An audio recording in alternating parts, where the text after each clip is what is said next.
I got to perform Minus 16 by Ohad Naharin. That was probably the most fun I've ever had on stage. But it was also just an amazing learning opportunity.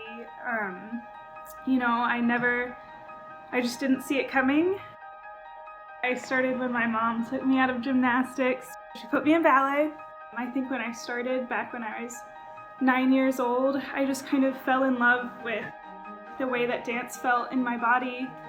Like what started out as a total escape from, my everyday life, I would come to dance and just kind of let it all wash away. I fractured my L3 and I was out for, I think it was probably about 8 months in all. Actually, the variation that I submitted for IODC was right after my back injury, which was surprising because there were a lot of jumps and stuff in it.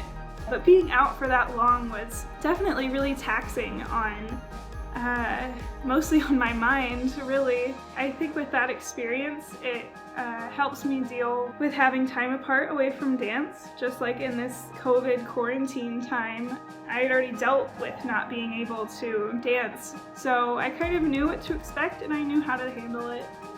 I think that online events, platforms, competitions, stuff like IODC and choreography online are starting to become more mainstream.